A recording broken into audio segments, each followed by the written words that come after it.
Bakoodhaan gadda barraa nakkamtee malee maali? Bakoodhaan gadda barraa nakkamtee malee maali? Nagamtee jedheen beeku kootu naafana galigaa. Nagamtee jedheen beeku kootu naafana gali. Kootu naafana galigaa.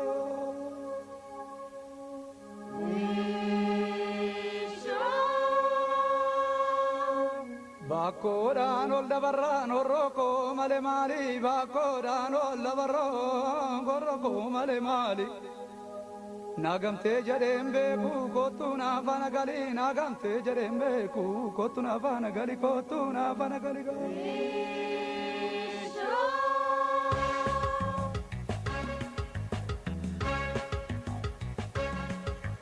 Ishogali adurbe,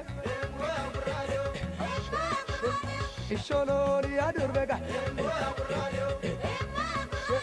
Isholeni yaragaga, Ampoli chidora gaga,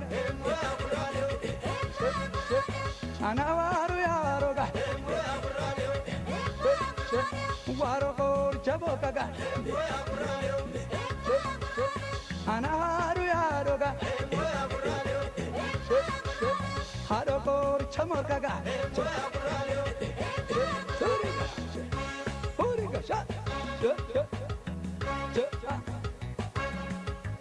Boko yadalo, Boko yadalo, Boko yadalo, Boko yadalo, Butenga da mudo, Mata karangutega, Bajope yapida, Mandake dorazaga, Jarambarawagi, Gambare gavaje, Jesambarawako, Gambara garajega, Boko yadalo, Boko yadalaga, Boko yadale, Boko yadalaga,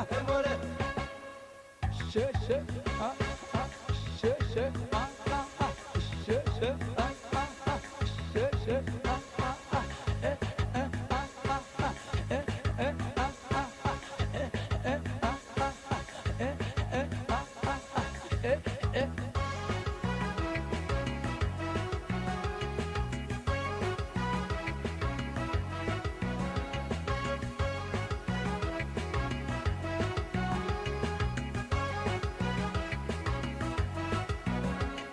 Akabala sabo me bukega nanyatu, Akabala sabo me bukega nanyatu, Akagala labo me buketu alwatu,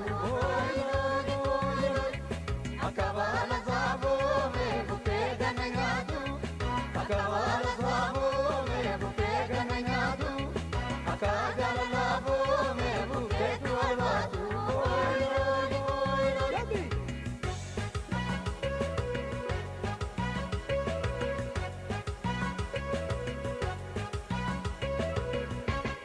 Taltalla bishanaro daktula mandebine, Taltalla bishanaro daktula mandebine.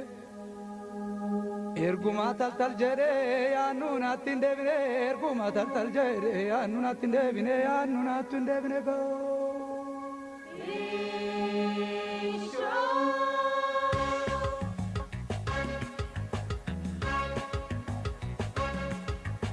Shololi adurbega,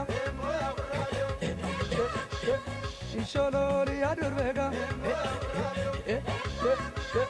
Jimagora guruga, Hanko mela bauruga, Jarte jardaga muruga, Hanko mela bauruga, Jole ave dangoroga, Hanko mela bauruga, Kabigasha.